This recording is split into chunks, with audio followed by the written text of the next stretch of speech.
चलिए, आज जो सेमिनार है, आप में से कई बच्चे हो सकता है कि कितने लोग अभी तैयारी शुरू नहीं कर पाए हैं, मतलब जिनको लग रहा है कि उनको तैयारी भी शुरू करना है, या जिनमें से किसी का गोल 2018 है। कितने लोग ऐसे हैं जिनका 2018 है? 18, राइट। 2019 कितने हैं? और 2020, राइट। 2020 के गोल्स होते हैं। देखिए, जो सेमिनार पे मैं बातचीत करना चाह रहा हूँ, जो बहुत महत्वपूर्ण है आपके लिए, कई बार जो होता है डिसओरिएंटेशन हमारे जो है वो फ्लाइट को बड़ी दूर लेकर जाता है। कई बार जैसे खासतौर पे ये वाले जो बच्चे हैं जो 18 में देने जा रहे हैं, उन्हें लग रहा होगा कि हमें इसकी क्या ज़रूरत है, राइट। और इन सेमिनार्स के माध्यम से आप क्या बताने की कोशिश कर रहे हैं? मेरा ये मानना है कि अगर थोड़ा सा भी अगर हम अपनी जगह से हटते हैं तो हमारी जो फ्लाइट जहां पहुंचनी चाहिए वो उससे कई दूर चली जाती है। तो बार बार अपने आप को हमें चेक एंड रीचेक करना पड़ता है। यूपीएससी एक बहुत लॉन्ग प्रोसेस है और मेरा मानना है कि कम से कम साल 2 साल का समय यहाँ पर आपको देना ही पड़ता है। तो ऐसी कंडीशन में लगातार अपने आप को प्रोग्रेस करके रखना, अपने आप को जो है वो ओरिएंटेशन इस पर बना के रखना, ये एक बहुत मुश्किल काम होता है। और ऐसी कंडीशन में अगर हम बात करें तो यहाँ पर जब हम आते हैं कि भाई हम इसके आगे क्या कर सकते हैं, हमारे पास और क्या क्या पॉसिबिलिटीज़ हैं और सही डायरेक्शन में हम जा रहे हैं कि नहीं जा रहे हैं, ठीक है, ये अपने आप में एक बड़ा मुश्किल होता है। इवन दो जो बच्चे कोचिंग में भी हैं, कई बार ऐसा होता है कि वो केवल क्लासेस में आ रहे हैं, क्लासेस में बैठ रहे हैं, नोट्स बना रहे हैं और वो बस एक जैसे कहते हैं मशीन के वर्क की तरह वो किए जा रहे हैं। उनको ये नहीं पता चल रहा है कि मुझे रुकना कहाँ है, अपने आप को चेक कहाँ करना है। और वो कहते हैं कि नहीं, यूपीएससी तो एक ऐसा है कि भाई सिलेबस पूरा करा दो, जो सबसे बड़ी मतलब मैंने देखा है मिथ है यहाँ पर, सिलेबस पूरा हो जाए उसके बाद तो हम आईएएस बन जाएंगे। नतीजा क्या होता है? मैंने हजारों बच्चों को ऐसे घूमते हुए देखा है जो सिलेबस पूरा करने की चाहत में नोट्स पे नोट्स जो है वो बुक्स पे बुक्स, इधर की फोटोकॉपी उधर की फोटोकॉपी इकट्ठा करते रहते हैं, लेकिन अंत में उनका रिजल्ट जो होता है बड़ा पॉजिटिव नहीं होता, ठीक है। तो सबसे पहले तो आपको ये दिमाग से निकालना पड़ेगा कि ये जो सिलेबस का मिथ है वो क्या है, ठीक है। ये सिलेबस अपने आप में कोई एक ऐसी चीज नहीं है जिस पर आप जो है वो बातचीत कर रहे हो और आपको लग रहा है कि नहीं इसके माध्यम से हमारा ये सेगमेंट हो जाएगा या आउटपुट हमारा इस तरह आ जाएगा। तो जहां हम आज बात करने जा रहे हैं सेमिनार में, how to start preparation for UPSC, ठीक है, हम एक्चुअली में कैसे करते हैं। स्टार्ट का मतलब मैं यहाँ करने की बात कर रहा हूँ, आपका जो बैकग्राउंड है इससे मुझे मतलब नहीं है, आप कहाँ से आए हो, आप कितने समय से प्रिपरेशन कर रहे हो। मेरे पास बहुत से ऐसे बच्चे आते हैं जो 2-2, 3-3 साल से प्रिपेयर कर रहे हैं लेकिन उनका पीटी नहीं क्रैक हो रहा है, ठीक है। तो मैं यहाँ से आपको 0 पर मान के चल रहा हूँ। 0 मुझे बहुत फेवरेट मेरा एक अंक है, क्योंकि 0 एक बहुत खूबसूरत होता है। कई बार स्टूडेंट कहते हैं कि सर मैं बिल्कुल 0 हूँ, मैंने कहा फिर तो मेरे फेवरेट हो, क्योंकि मैं भी अपने आप को 0 ही मानता हूँ।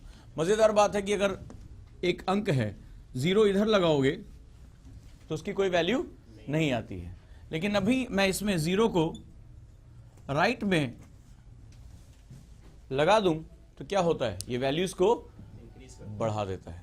तो इसका सीधा सा मतलब है कि अगर आप राइट स्थान पर हो, राइट मेंटेलिटी के साथ हो, राइट अप्रोच के साथ हो और राइट स्ट्रैटेजी के साथ हो, राइट मतलब दाहिने भी होता है, राइट मतलब सही भी होता है, तो आप अपनी वैल्यूज को क्या कर सकते हो, कई गुना बढ़ा सकते हो।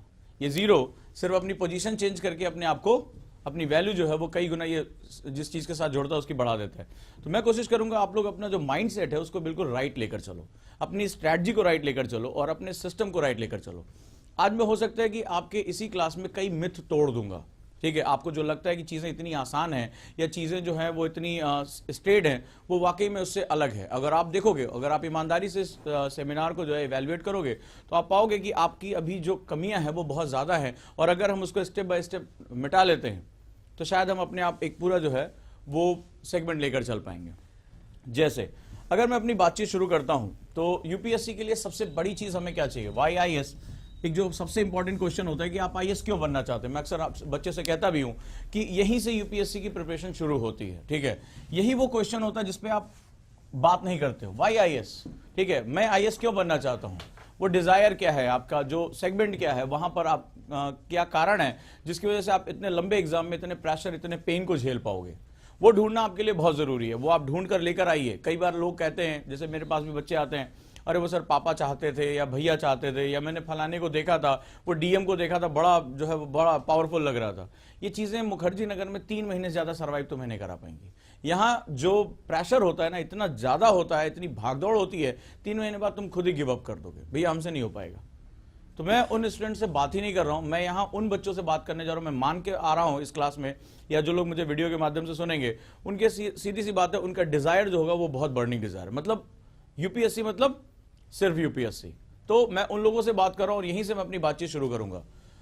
अगला जो स्टेप आपका आता है यूपीएससी के लिए, वो होता है जहां पर आप अपनी बातचीत शुरू करते हो। The most important thing, desire पाने के बाद कि आप आईएएस क्यों बनना चाहते हो, और वो होता है आपका एटीट्यूड।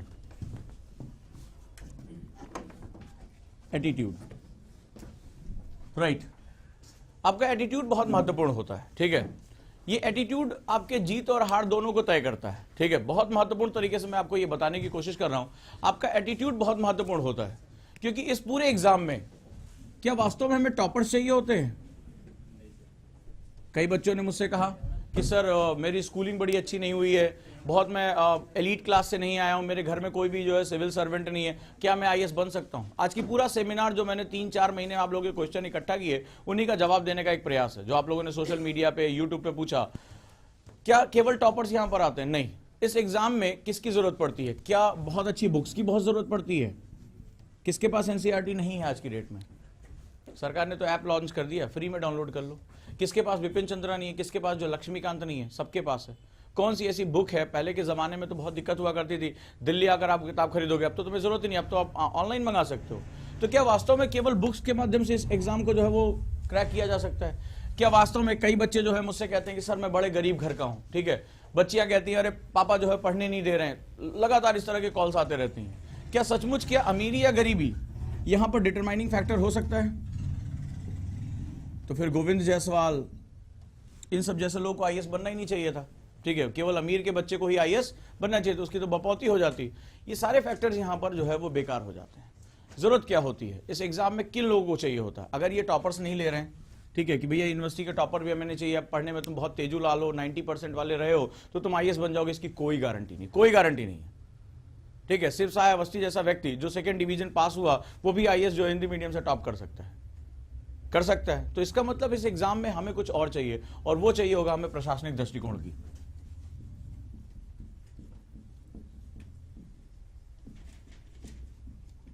प्रशासनिक दृष्टिकोण हमें चाहिए। क्या होता है ये प्रशासनिक दृष्टिकोण? ठीक है, ये एडमिनिस्ट्रेटिव एप्टीट्यूड जो होता है वो होता क्या है? ठीक है, उन्हें कैसे लोग चाहिए? उन्हें कोई ऐसा नहीं चाहिए कि मोटा सा चश्मा लगाकर अपनी किताब जो है वो किताब की किताब रट डाले। उन्हें ऐसा व्यक्ति चाहिए जो त्वरित निर्णय ले सके, जो फील्ड में जाकर काम कर सके, जो संवाद स्थापित कर सके, जो अपने हायरार्की में जो है वो सही ढंग से फिट हो सके, और सरकार जो योजनाएं बना रही है वो लोगों तक पहुंचा सके। वो एक्टिव भी हो, उसके पास एक सोच भी हो, उसके पास विजन भी हो, क्योंकि मोस्ट ऑफ द टाइम उस व्यक्ति को समाज के ऐसे हिस्सों के लिए काम करना पड़ेगा जो बहुत जड़ है, जो बहुत ही स्टैटिक हैं, उनको हमें मूवमेंट कराना है। और जो मूवमेंट होता है समाज का, वो सबसे कठिन काम होता है। जब तुम किसी से जाकर कहोगे कन्या भ्रूण हत्या नहीं होनी चाहिए, तो क्या वो तुम्हारी बात को एक्सेप्ट कर लेगा? नहीं एक्सेप्ट करेगा। बोला ये तो हमारे यहाँ ऐसी ऐसी बात है, हमारे यहाँ तुमने कहा कि नहीं भाई जो है वो जाति परंपराएं या कास्ट सिस्टम गंदा सिस्टम है, यहाँ पे जो है दिक्कत आ सकती है, इससे जो है विभाजन होता है, उत्पीड़न होता है। क्या मान जाएगा तुम्हारी बात सुनकर? नहीं, आपको एक लंबे समय तक जो है वो काम करते रहना पड़ेगा। यानी इस एग्जाम के माध्यम से उन्हें ऐसे यूथ चाहिए जिनके अंदर एक विजन हो, एक सोच हो, और जिसके माध्यम से वो परिस्थितियों को सही ढंग से क्या कर सकें, जज कर सकें।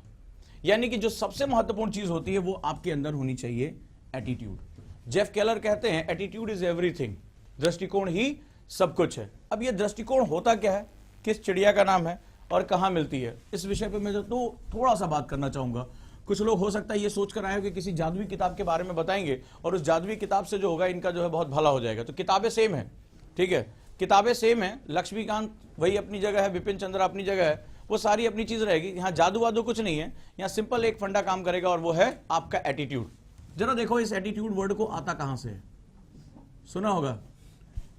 ये पॉजिटिव भी एक एटीट्यूड है और निगेटिव भी एक एटीट्यूड है, दोनों एटीट्यूड है, गलत कुछ भी नहीं है। एक पॉजिटिव एटीट्यूड है और एक निगेटिव एटीट्यूड है। एटीट्यूड का देखो, एक वर्ड लिखता हूं,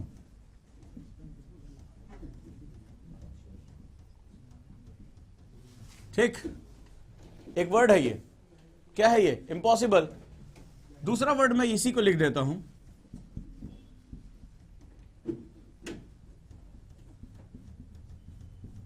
स्पेलिंग में कोई चेंज, स्पेलिंग में कोई चेंज, इसका मतलब क्या हुआ?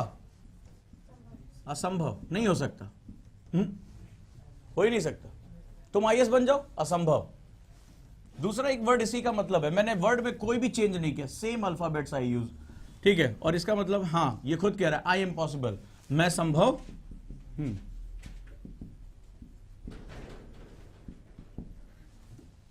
एक्चुअली अगर मेरी बात जहां से शुरू होने जा रही वो यही है, ठीक है। ये तुम्हारा जो एटीट्यूड है, ये किसी भी बुक, किसी भी एनसीईआरटी, किसी भी कोचिंग, तुम्हारी अपनी परिस्थिति, इन सब से बहुत ऊपर की चीज है। एक स्टूडेंट जो सिलेक्शन लेता है, वो चाहे झुग्गी झोपड़ी में हो, चाहे वो गरीब हो, चाहे उसके माता पिता उसका सपोर्ट कर रहे हो कि नहीं कर रहे हो, चाहे उसका शरीर उसका साथ दे रहा हो या ना दे रहा हो, उसके और जो व्यक्ति सभी संसाधनों से युक्त है लेकिन फिर भी सिलेक्शन नहीं पा रहा है, उसके बीच का जो सबसे पहला और सबसे इंपॉर्टेंट जो डिफरेंस होता है वो एटीट्यूड का होता है। एवरी टाइम, ठीक है। सिंपल सी बात है, ये रहा आपका एटीट्यूड, मैं असंभव हूं। मैंने सेम चीज में केवल छोटा सा चेंज किया एटीट्यूड में। This is attitude. ये छोटा होता है, सूक्ष्म होता है और इसकी अपनी सही जगह होती है। जैसे ही आपने लगाया, इस जगह पे लगते इसका मतलब क्या हुआ? पूरी तरीके से बदल गया, without any changing. So most important thing, आप जब यूपीएससी में आते हो और जब आपके सामने चैलेंजेस आने शुरू होते हैं, तो आपके सामने दो चीज होती है। आप कहते हो यार हिस्ट्री नहीं समझ में आ रही है, पॉलिटी नहीं समझ में आ रही, इकोनॉमिक्स का तो कुछ समझ में नहीं आ रहा है, आप उसको बार बार प्रॉब्लम के रूप में डिस्कस करते हो। समस्या है, बहुत समस्या है। और मैं कहता हूं कि जो स्टूडेंट वाकई में सक्सेस होना चाहता है और जो वाकई में यूपीएससी में अपनी जो वैल्यू स्टैब्लिश करता है, वो कभी प्रॉब्लम वर्ड का यूज ही नहीं करता। वो तो ये कहता है कि नहीं, दिस इज द चैलेंज, ये चैलेंज है मेरे लिए कि मुझे ये नहीं आता। कई स्टूडेंट कहते हैं कि सर मैंने कभी राइटिंग नहीं की, मुझे लिखना नहीं आता, क्या मेरा सिलेक्शन हो जाएगा? सर कभी मैं बहुत अच्छा स्टूडेंट नहीं रहा। कई बच्चे कहते हैं पढ़ता हूं, याद नहीं रहता। तुम कर क्या रहे हो? तुम बार बार अपने जो है उन समस्याओं के बारे में बात करो।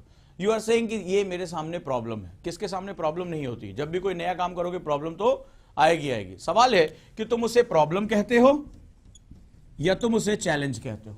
अगर ये तुम इसे प्रॉब्लम कहते हो तो ये तुम्हें खा जाएगा। ये बहुत बड़ा राक्षस है, समस्या है, डर है, पैदा हो जाएगा वहां, और डर क्या करेगा? तुम्हें पीछे लेकर जाएगा। अगर तुमने इसको चैलेंज मान लिया, यस ये मेरे सामने चुनौती और मुझे इसके सामने अपने आप को प्रूव करके दिखाना है, चीजें तुम्हारे लिए बहुत आसान हो जाएगी, बहुत आसान हो जाएंगी। ये एटीट्यूड वो फर्स्ट और मोस्ट नेसेसरी स्टेप है। और कई बच्चों की, 1000 से ज्यादा बच्चों की काउंसलिंग करने के बाद मैं कह रहा हूं, बहुत डीपर, मतलब जिनके लास्ट अटेम्प्ट तक खत्म हो गए, रो कर गए मेरे सामने, या अपनी उन्होंने प्रॉब्लम्स बताई, उन्होंने अब उनको रियलाइज हो रहा है कि शुरुआती दौर में उनसे गलतियां क्या हुई, उनसे बात करने के बाद मैं आप लोगों से डिस्कस कर रहा हूं ताकि आप जो है वो ये गलतियां ना करें, ठीक है। सिंपली एटीट्यूड का जो ये फर्क है, ये बहुत बड़ा फर्क होता है। व्हाट यू वांट टू से, इम्पॉसिबल और आई एम पॉसिबल, ठीक है।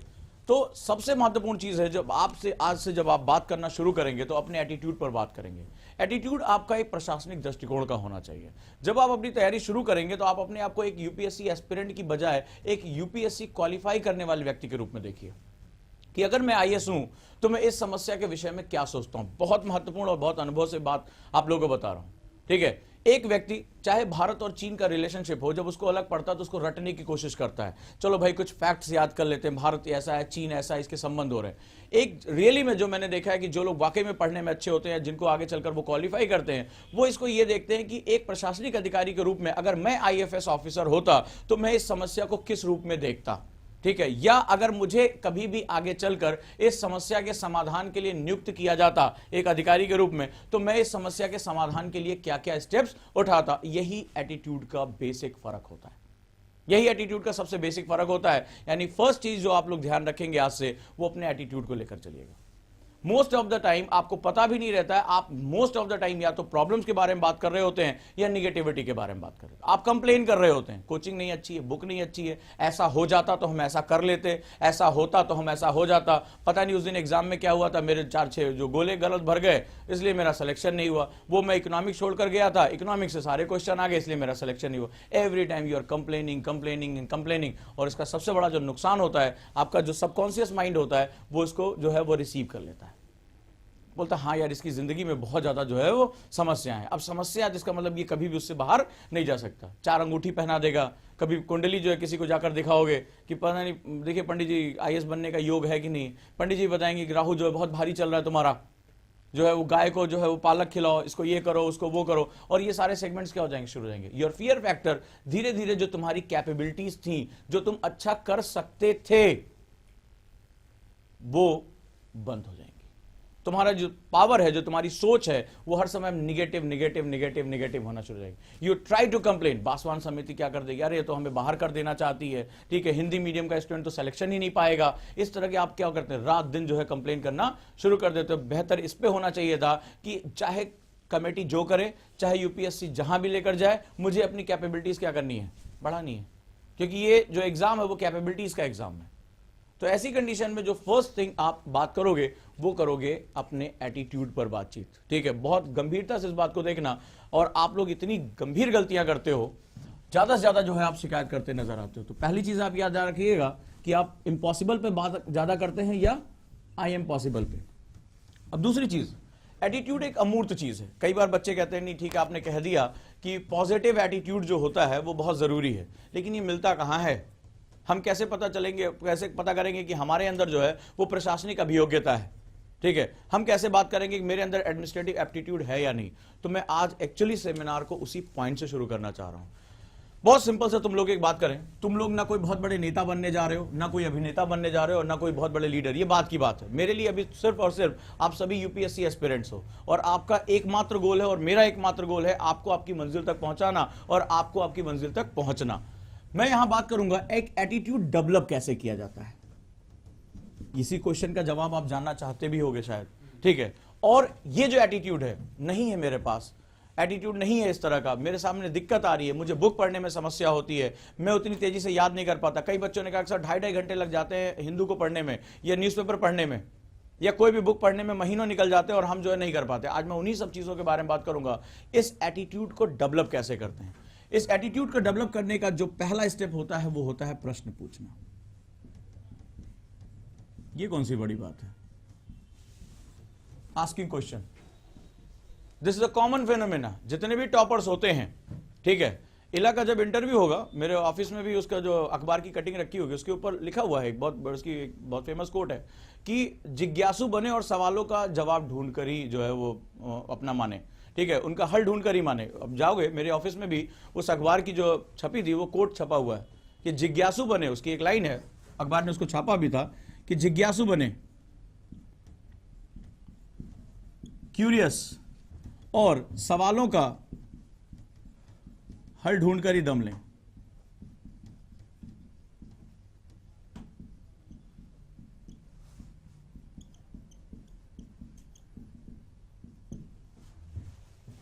मैं सभी से बात कर रहा हूं, मैं शिव साई अवस्थी की भी बात कर रहा हूं, मैं मिथिलेश मिश्रा की बात कर रहा हूं, मैं हीरा सिंघल की भी बात कर रहा हूं, और मैं टीना डाबी की भी बात कर रहा हूं। इन सभी के नामों से तो आप बहुत अच्छी तरह परिचित होंगे, और शाह फैजल साहब की भी बात कर रहा हूं, ठीक है। ये सभी जो है वो टॉप पोजीशन में रहे यूपीएससी के एग्जाम में, जिसमें आप जाना चाहते हैं। इनमें बहुत 3-4 बहुत कॉमन गुण रहे हैं, बहुत कॉमन, ये सभी को उठाकर देख लोगे बिल्कुल कॉमन रहे। और वो कॉमन इनकी पहली है, ये कभी भी जो है वो शांत लोग नहीं थे, ये बहुत क्यूरियस थे, ये बहुत ही जो है जिसे कहते हैं हाईली एनर्जेटिक लोग थे। और जब ये क्लास में बैठते थे तो इनको सिर्फ एक बात से मतलब होती थी, मैं इस क्लास में कितना सीखने जा रहा हूं या कितना सीखने मुझे मिलेगा। और सीखने की प्रक्रिया वो जानते थे कि सीखने की पहली शुरुआत होती है by asking question, by asking question. If you really want to develop your positive attitude, please start asking questions. And unfortunately, मैं आज मुझे बहुत दुख के साथ कहना पड़ रहा है, मोस्ट ऑफ द जो हमारा एजुकेशन सिस्टम है वो प्रश्न पूछने की क्षमता आपकी खत्म कर देता है। मैं उसका व्यक्तिगत उदाहरण हूं। प्रश्न पूछने की क्षमता जो है वो आपको कितना ऊपर तक लेकर जा सकती है, और प्रश्न पूछने की क्षमता कितना आपको नीचे दबा सकती है, इसका सबसे अच्छा एग्जाम्पल मैं हूं। एक छोटा सा मैं आपको उदाहरण लेता हूं। मेरे फादर की जो है वो ट्रांसफरेबल जॉब रही है, गवर्नमेंट ऑफिसर रहे हैं, तो हमारा शहर बदलता रहता था। तो जहां हमने जो है वो हाई स्कूल की पढ़ाई की, वो बहुत ही वहां डिसिप्लिन स्कूल हुआ करता था, और वहां पे जो चुनकर कंपटीशन के माध्यम से चुनकर बच्चे आते थे। एक क्लास में हार्डली 35 या 36 बच्चे होते थे, और सभी जो है वो जो है पढ़ने में अपने आप को इंटरेस्ट रखते थे। टीचर वहां पर जब आता था तो पहले से वो असाइनमेंट दे देता था, और या पहले इतना क्लास में उन्होंने कंपटीशन भर रखा था हमारे अंदर कि मतलब वो पहले से कि कौन ज्यादा बताएगा, और हमारे अंदर इतना कंपटीशन रहता था कि नहीं, हम सवालों के ज्यादा से ज्यादा जवाब देने की कोशिश करेंगे। और उसी के नतीजा था कि हमारी पढ़ाई जो थी वो बहुत अच्छी रही, और इसके माध्यम से हमने जो है काफी अच्छे जो है मार्क्स भी गेन किए। फिर जब हम 11th क्लास में मैं जाता हूं तो शहर चेंज हो जाता है, किसी दूसरे शहर में जो है चला जाता है, और वहां पर जो है एक सरकारी स्कूल में जो है एडमिशन होता है वहां पे। यहाँ सरकारी से मतलब नहीं कि स्कूल खराब है, यहाँ मतलब है कि मैं वहां गया तो क्लास में लगभग 110 के आसपास बच्चे बैठे हुए थे, और वहां पर क्या हुआ कि हमें पता नहीं था कि वो स्कूल कैसा है। फादर ने जैसे एडमिशन करा दिया वहां पर और चला गया। मुझे याद है कि मैथ्स की क्लास थी और हमारे एक टीचर आते हैं और वो कुछ क्वेश्चन पूछते हैं। कैलकुलस की क्लास थी, मुझे अभी भी याद है बहुत अच्छी तरीके से, उसे एक घटना वो मैं भूल नहीं सकता अपनी लाइफ में। कैलकुलस की क्लास थी और कैलकुलस के क्वेश्चन जो होते हैं वो कई तरीके से सॉल्व किए जा सकते हैं। जरूरी मैथ्स के क्वेश्चन आप कई ट्रिक से सॉल्व कर सकते हो। तो मेरी वही पुरानी आदत थी, मैं भी जो पहले से कि भाई कल ये पढ़ाया जाएगा, और मैं रात में बैठ के उसको जो है सॉल्व वॉल्व करके और उसको पढ़ के अपनी तरफ से आना शुरू किया ताकि कल मैं क्लास में ज्यादा से ज्यादा जवाब दे सकूं। क्योंकि इससे पहले वाले स्कूल में क्या करते थे, टीचर बहुत प्रोत्साहित करते थे, हाँ बेटा बताओ, हाँ बेटा बताओ, और कभी गलत भी होता था तो वो बहुत ऐसा नहीं कि डांटते थे, वो सुधारते थे और उसको प्रोत्साहित करते थे, आप ज्यादा से ज्यादा जवाब दीजिए। तो हम बड़ा पढ़ने में बहुत एक्टिव रहा करते थे। अब यही मैंने क्या किया, मैं रात में जो है उसको सॉल्व वॉल्व करके लेकर आया। जैसे ही सर ने पूछा हाँ भाई कोई बताएगा, तो मुझे इस स्कूल की परंपरा से मतलब था नहीं यहाँ पे मुझे कुछ पता, मैंने हाथ खड़ा किया, पुरानी आदत थी, हाँ सर मैं बताऊंगा। बोले बताओ, मैंने जवाब दिया, उन्होंने जो है वो पूरी क्लास के सामने मुझे कस के डांट दिया, जब गधा कहीं का, यही उनके लैंग्वेज मैं भूलता नहीं हूँ, अभी मेरी कान में वो बजते रहते हैं वर्ड। बहुत कस के उन्होंने डांट दिया, गधा कहीं का, बैठ जा, नहीं आता तो बोलता क्यों है। अब पूरी क्लास ने हंसना शुरू कर दिया। वो हंसी की आवाज मतलब एक डरावने सपने की तरह सालों मेरा पीछा करती रही। मतलब एक मैं बहुत ही जिसे कहते हैं कि इंट्रोवर्ट स्टूडेंट हुआ करता था, ज्यादा किसी से बातचीत नहीं, बहुत सोशल जो है वो इतना नहीं रहा करता था, और वो जो हंसने की आवाज थी मेरे कानों में बड़ी समय तक घुसती रही।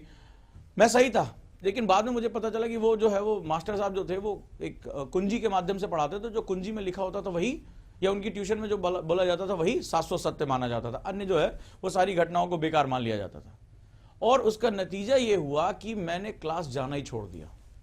मतलब मुझे इतना जो बेइज्जती फील हुई, इतना ज्यादा जो है वो लोगों ने हंसा, या ऐसा गिल्ट फील हुआ कि मैंने क्या गलत कर दिया, मेरा नाम कट गया, मैं अपसेंट इतना होने लगा, मेरा नाम कट गया, इतनी बुरी हालत हो गई थी, और उनकी क्लास से मैं जाना ही छोड़ दिया। और एक बहुत अच्छा स्टूडेंट हुआ करता था उससे पहले, और धीरे धीरे जब आप टीचर से आपका इंटरेक्शन खत्म हो जाता तो आप क्या होता, धीरे धीरे पीछे चले जाते हो।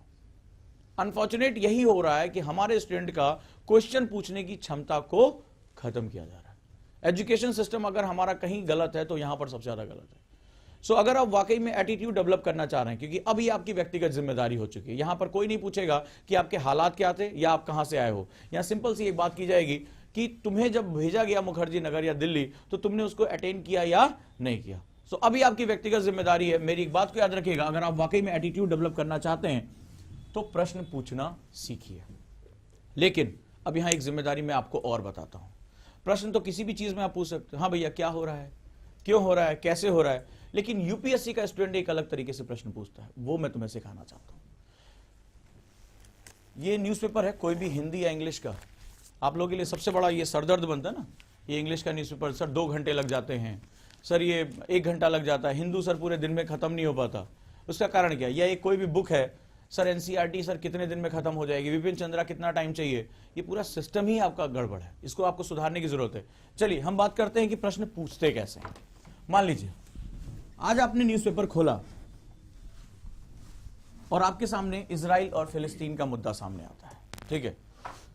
आप सबसे पहले पढ़ने का जो सबसे बेहतरीन तरीका है, आप एक पेपर लीजिए और इस पेपर पे बात करिए कि भाई आज ये सबसे ज्यादा चर्चा का मुद्दा है, पिछले 1 हफ्ते से लगातार इस पर न्यूज आ रही है, दुनिया में गहमा गहमी बढ़ गई है, इस्लामिक जगत जो है वो पूरी तरह से ईसाइयत जगत के खिलाफ अमेरिका और उसके जो है मानने वालों के साथ क्या खिलाफ खड़ा दिखाई पड़ रहा है। ये एक बहुत महत्वपूर्ण इश्यू है। तो चलिए हम बात करते हैं इजराइल और फिलिस्तीन मुद्दे पर, ठीक है।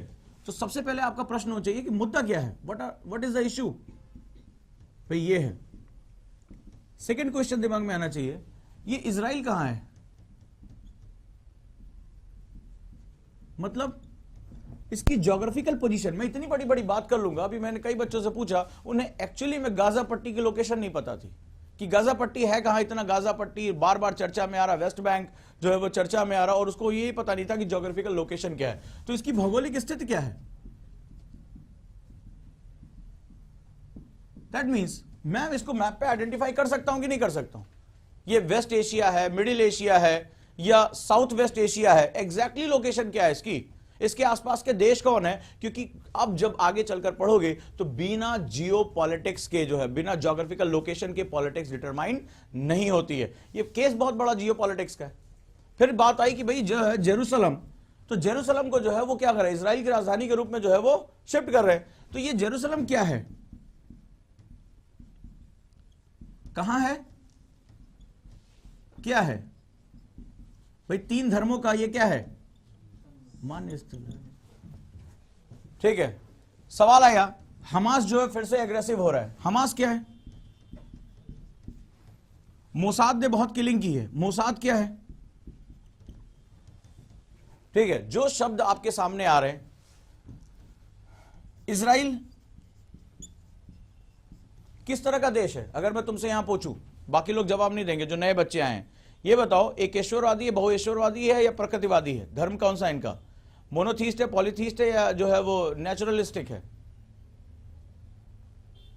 बताओ कौन सा धर्म मानते हैं, इस्लाम मानते हैं इजराइल के लोग, ठीक है, जुडाइज्म, जुडाइज्म किस प्रकार का धर्म है, उसकी मान्यताएं क्या हैं। तो सबसे पहले इजराइल के धर्म के बारे में पढ़ो, अरब के धर्म के बारे में पढ़ो, इजराइल का निर्माण कैसे हुआ इसको जानो, क्या हुआ था, अमेरिका उसको सपोर्ट क्यों कर रहा है, यूएसए उसको सपोर्ट क्यों कर रहा है, उसके पीछे क्या रीजन है उसका। ठीक है, यूएसए के वेस्ट एशिया में और साउथ वेस्ट एशिया में इंटरेस्ट क्या है, पहले ये पता करो। ठीक है, इस निर्णय के प्रभाव क्या होंगे संसार पे, अमेरिका ने जो निर्णय ले लिया उसके प्रभाव क्या होंगे, इस्लामिक जगत के माध्यम से वो जो फिलिस्तीन के पीछे जो लामबंदी हो रही है उसके क्या प्रभाव होंगे। फिर अगला जो मुद्दा, चूंकि आप यूपीएससी की तैयारी करो और आपके लिए इंडिया के इंटरेस्ट सबसे महत्वपूर्ण है, क्योंकि इंडिया ने अभी हाल ही में इजराइल की यात्रा की और इजराइल से अपने खुल के दोस्ती बता दी है। ठीक है, और फिलिस्तीन, चूंकि हमारे यहाँ बहुत बड़ी मुस्लिम आबादी रह रही है और फिलिस्तीन अरब के जो लोग हैं उनके साथ हमारे सेंटीमेंट जुड़े हुए हैं, ऐसी कंडीशन में हम एक्सट्रीम नहीं हो सकते। हमारी जो इस समय फॉरेन पॉलिसी होगी, टाइट रोप फॉरेन पॉलिसी होगी, यानी ये कड़ी रस्सी पर चलने के समान। तो भारत पर क्या प्रभाव होगा और भारत के स्टेप्स क्या होंगे, भारत ऐसे में क्या कदम उठाएगा, क्या वो इजराइल के साथ हमें जाता हुआ स्पष्ट रूप से दिखाई पड़ेगा या फिलिस्तीन के साथ भी वो क्या करेगा, निगोशिएशन करना जारी रखेगा। ऐसी कंडीशन में यूएस के साथ जो हमारे रिलेशनशिप है, जो पिछले कुछ समय से बहुत प्रभावशाली हो रहे हैं, वो हमारे रिलेशनशिप कहां जाएंगे। तो ये जब आप एक एक्सरसाइज आप पहले बैठकर करोगे और भी चीजें इसमें सोचोगे कि मुद्दा क्या है, लड़ाई का मुद्दा क्या हो रहा है। ठीक है, इसके साथ हमारे अब इजराइल हमारे लिए महत्वपूर्ण क्यों है, आपको समझ में ये आना चाहिए ना। जब आप प्रभाव, तब तो आप जान पाओगे जब तुम्हें पता चलेगा इजराइल भारत के लिए क्यों महत्वपूर्ण है। क्योंकि अब आप क्या कर रहे हो, इवैल्यूएशन कर रहे हो, इवैल्यूएशन करने के दौरान क्या पैदा करना पड़ेगा, इवैल्यूएशन के दौरान दोनों पक्षों के बारे में आपको जानना पड़ेगा। इजराइल भारत के लिए क्यों महत्वपूर्ण है, फिलिस्तीन क्यों महत्वपूर्ण है, फिलिस्तीन क्यों महत्वपूर्ण है। आपने देखा पाकिस्तान के आतंकवादी संगठनों ने यह कहा कि यही मुद्दा है कि फिलिस्तीन और कश्मीर की आजादी को एक साथ जोड़ दिया जाए। आज आपने क्या देखा, हाफिज सईद का स्टेटमेंट क्या आया हुआ है, बोला है क्या कि बांग्लादेश की जो है वो बंटवारे का बदला हमें कहां से लेना है, हमें जो है कश्मीर में लेना है, बोला। तो इन चीजों को आपस में इंटरलिंक करना शुरू कर दो कि मुद्दा भले चाहे फिलिस्तीन का हो, भारत के ऊपर उसके क्या प्रभाव पड़ने जा रहे हैं, क्योंकि भारत में जो है बहुत बड़ी जो है वो इस्लामिक मान्यताओं को मानने वाली आबादी रह रही है। तो आप जो वो निरपेक्ष नहीं हो सकते। अब आपने देखा, आप अपने दिमाग को क्या करना शुरू कर दिया, उसको ट्विस्ट करना शुरू कर दिया। ये जो प्रश्न पूछने की क्षमता है, यहां से आपका आएगा एटीट्यूड।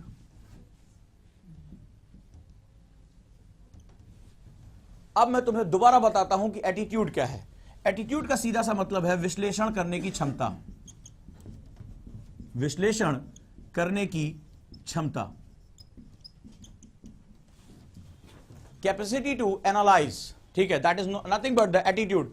ये बहुत पुरानी बातें हो गई कि आधा भरा गिलास और आधा खाली गिलास। अरे तुम कोई जो है बहुत बड़े फिलोसफर बनने नहीं जा रहे हो, मेरे लिए तुम केवल यूपीएससी एस्पिरेंट और मैं चाहता हूं कि तुम अपनी मंजिल तक पहुंचो, लेकिन उसके लिए एटीट्यूड बिल्कुल अलग तरीके का हो, जो मैंने प्रैक्टिकलिटी के साथ सीखा है। एटीट्यूड नथिंग बट द विश्लेषण करने की क्षमता, द पावर ऑफ एनालाइज। और एनालिसिस का मतलब होता है चीजों को टुकड़े टुकड़े में तोड़ देना।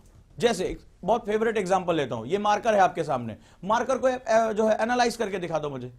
You want to analyse the marker, देखो, जानकारी लेना एक अलग चीज है, टीचर ने पढ़ा दिया, भूगोल ये होता है, इतिहास ये होता है, लेकिन जब तक तुम उसको अपने टुकड़ों में नहीं तोड़ोगे तब तक वो एक क्लास में कितने बच्चों को पढ़ाता है एक टीचर? कभी 1000 पढ़ाता है, कभी 2000 पढ़ाता है कि नहीं पढ़ाता है? कितने बच्चों का सिलेक्शन होता है? हार्डली 1 या 2, वो भी नहीं, बहुत वो रेशियो और भी कम हो चला जाता है। तो इसका मतलब क्या है, जो 98 थे, अगर मैं 100 बच्चों की क्लास है तो क्या वो सभी बेकार थे? उन्होंने फीस नहीं दी थी या उनके सपने जो उधार के थे? फर्क ये होता है कि आपका माइंड जो है वो उसको रिसीव करने के लिए प्रिपेयर है या नहीं। जब आप इस इंफॉर्मेशन को एक होलसम देखोगे आप नहीं डील कर पाओगे, लेकिन जब इस इंफॉर्मेशन को, ये मार्कर एक इंफॉर्मेशन है, इसको तुम्हारा दिमाग अगर एनालिसिस करने की प्रक्रिया में लेकर गुजर जाता है, मुझे नहीं लगता कि यूपीएससी से सरल एग्जाम इस दुनिया में कोई है। क्योंकि ये ना तुम्हारी पढ़ाई मांग रहा है। कभी पूछा तुम्हारा 12th या ग्रेजुएशन में परसेंटेज कितनी होनी चाहिए? पूछा कभी आज तक? 40% वाला भी एग्जाम दे सकता है, 50% वाला भी दे सकता है, 3 साल से जो फेल होकर पास हुआ है वो भी एग्जाम दे सकता है। पूछा कभी यूपीएससी ने? नहीं पूछा ना। जबकि आप किसी कंपनी के इंटरव्यू के लिए जाते हो, बोलता है ना कि आपको 12th क्लास में 60% होना चाहिए मिनिमम। एक कंपनी के इंटरव्यू के लिए आपको 60% चाहिए होता है, और देश के सबसे बड़े एग्जाम के लिए, सबसे बड़ी पोस्ट के लिए आपसे कोई परसेंटेज नहीं मांग रहा है। बोल रहा है कि यार नहीं कर पाए 25 में, 26 में, 32 तक तुम जाकर दे आओ जनरल के लिए, 35 के लिए ओबीसी के लिए जाओ एग्जाम दो, कोई टेंशन वाली बात नहीं है। इतनी छूट किस एग्जाम में? इसका मतलब उन्हें कुछ और चाहिए। उस किसी और पर जो है वो फोकस करना शुरू करो। तो यहां पर जो है मैंने आपसे बताया विश्लेषण करने की क्षमता मैं दे रहा हूं आपको। चलो पीछे से बोलना शुरू करो। नींद आ रही है? चलो बात शुरू करते हैं। इस मार्कर को एनालाइज करके दिखा दो मुझे। बोलो बेटा, दिस इज द मार्कर। सुना है, देखा है कभी मार्कर? पेन एनालाइज कर दो मुझे, बताओ। कैप, इसके पार्ट्स हैं, कैप, इसकी बॉडी, पॉइंट, इंक, सभी लोग, किसी से भी पूछ सकता हूं। हाँ, etcetera. Sir point, cap, body. बहुत जल्दी में हो, एनालिसिस बहुत स्लो प्रोसेस होती है। यस, बताओ, पीछे बताओ बेटा, बच्ची जो बैठी हुई है, क्यों यूज हो रहा है? It is a writing instrument. बहुत बढ़िया, it is the writing instrument. बहुत बढ़िया। चलो और बताओ, लिखने के लिए यूज होता है। और प्लास्टिक से बना हुआ है। चलिए बहुत बढ़िया, एग्जैक्ट रहो। अगर ये प्लास्टिक से, लोहे से नहीं बना है ना। बैठ जाओ बैठ जाओ, वहां है जगह, मिल जाएगी। लेट क्यों हो जाते हो तुम लोग? और बोलो।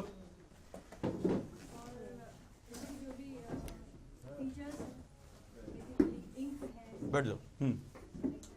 There is a ink, refillable है, ये दोबारा भरा जा सकता है। बाकी लोग क्या हो रहा है, मुंह में दही जमा कर आए हो क्या? पहले जो है इसकी जगह हम जो चौक का इस्तेमाल, इसके बारे में बात करो। सर पहले चौक का इस्तेमाल करते थे, बाद में ये आया, इसकी जरूरत। इट इज अ पोर्टेबल, हम इसको जेब में रख के लेकर जा सकते हैं। चौक में जो है टॉक्सिक डस्ट उड़ा करती है, इसमें डस्ट नहीं उड़ा करती है। Comes into the different material. और तुम लोग क्या मतलब, ये नहीं है दिमाग, अलग अलग कलर्स आते हैं। और सर इसका रोटेशन क्लॉकवाइज होता है। इसका रोटेशन क्लॉकवाइज होता है। इंजीनियर है तो इंजीनियर की तरह जवाब देगा। और मार्कर नहीं देखा कभी? सर ये जो जिस मटेरियल से बना है वो कहाँ से प्राप्त हुआ है, मतलब प्राकृतिक संसाधन का? सर इसकी स्ट्रेंथ, मटेरियल की स्ट्रेंथ। ये प्लास्टिक से बना है, प्लास्टिक प्राकृतिक नहीं होता, ठीक है, एक बार लिखने से दोबारा मिटा सकते हैं। दैट इज ये जो मार्कर है दैट इज टेम्पोररी मार्कर। देखो मैं बार बार कह रहा हूं, ये मार्कर जब आप जो सीसैट का पेपर देने जाते हो तो कंप्रीहेंशन के ऊपर लिखा होता है कि आप जितने भी सवालों का जवाब देंगे इस पैसेज के अनुरूप देंगे। गरीबी के बारे में आप क्या जानते हैं, इसको यूपीएससी से मतलब नहीं है। जो पैसेज दिया अपने माइंड सेट को वहीं रखिए और उस पैसेज के हिसाब से ही आप जवाब दीजिए। तो पहला जो आपने गलती की थी, आप बहुत लंबा जो है जाना शुरू कर देते हैं। मैं जब बार बार कह रहा हूं इस मार्कर के बारे में बात करनी, तो इसी मार्कर के बारे में बात करनी है। और आपने क्या देखा, जब आप एनालिसिस कर रहे थे तो क्या महसूस कर रहे थे? इसको अपने दिमाग में इमेजिन कर रहे थे कि नहीं कर रहे थे? कर रहे थे। क्या होगा, इसका क्या है, ये कैप है इसके अंदर, ठीक है, कैप है। और अगर क्या होगा, ये स्क्वायर, ये जो है वो राउंड शेप में है, बेलनाकार है, इसको मैं क्या कर सकता हूं, इसको मैं शेप चेंज कर सकता हूं। रिफिलेबल है, इसकी इंक में जो है बार बार इसको रिफिल कर सकता हूं। ये जो है वो परमानेंट नहीं, टेम्पररी है। ये प्लास्टिक से बना हुआ है। तो मैं क्या कर रहा हूं, इस पूरी इंफॉर्मेशन को, दिस इज द इंफॉर्मेशन। ये इतिहास भी हो सकता था, ये बिपिन चंद्रा भी था, ये भूगोल भी था, ये आज का न्यूज़पेपर भी था, ये इजराइल भी था, ये फिलिस्तीन भी था। पर आपने देखा कि आप गलती क्या कर रहे थे, आपको एनालिसिस करना नहीं आ रहा था। पहली बात, एनालिसिस की पहली शर्त जो होती है वो होती है नाउ। मैं किस विषय पर बात कर रहा हूं। तुम्हारे जन्म से पहले क्या था, तुम्हारे जन्म के बाद, मृत्यु के बाद क्या होगा, इससे कोई मतलब नहीं है। मैं किस टॉपिक पर बातचीत कर रहा हूं, यही नाव होता है। अब इसके बाद क्या होता है, आप इसको अपने दिमाग में फ्रैक्चर्स तोड़ना शुरू कर देते हो। आपने क्या किया था, जरा सोच के बताओ। क्या तुमने प्रश्न पूछा था इसके बारे में, अपने दिमाग से पूछा? आपने देखा होगा जब दिमाग में इसको लेकर गया होगा, जब मैंने पूछा कि एनालिसिस करो, तो तुमने क्या करना शुरू किया, इसको अपने दिमाग में मथना शुरू किया कि नहीं शुरू किया? अरे यार, इसको इमेजिन करके आंखें बाहर की तरफ खुली हुई थी, लेकिन तुम क्या कर रहे थे, अपने दिमाग के अंदर इसको पिक्चराइज कर रहे थे। कुछ लोग जो है इसको स्कैन कर रहे थे, इसके ढक्कन के बारे में, कोई इंक के बारे में, कोई कलर के बारे में, कोई प्लास्टिक के बारे में कर रहे थे कि नहीं कर रहे थे? एग्जैक्टली आपको मैं आश्चर्यजनक करोगे, 95% स्टूडेंट इस प्रक्रिया से दूर रहता है। वो जब क्लास में बैठता है तो वो नोट्स लिखता है, नोट्स लिखता है, उसको पता भी नहीं होता है कि सब्जेक्ट में वो लिख क्या रहा है। उसको इतना पता होता है कि अब हेडिंग जो है वो लाल कलर के पेन से आएगी, उसके बाद वाला जो है ब्लैक कलर का पेन होगा, उसके बाद ब्लू कलर का पेन होगा। लेकिन उससे पूछ लो कि सब्जेक्ट क्या रहा, नहीं पता उसको। किताब पढ़ता है, टारगेट तय करता है, 15 दिन में जो है मैं वो जो है भूगोल खत्म कर दूंगा, सविंदर सिंह खत्म हो जाएगी।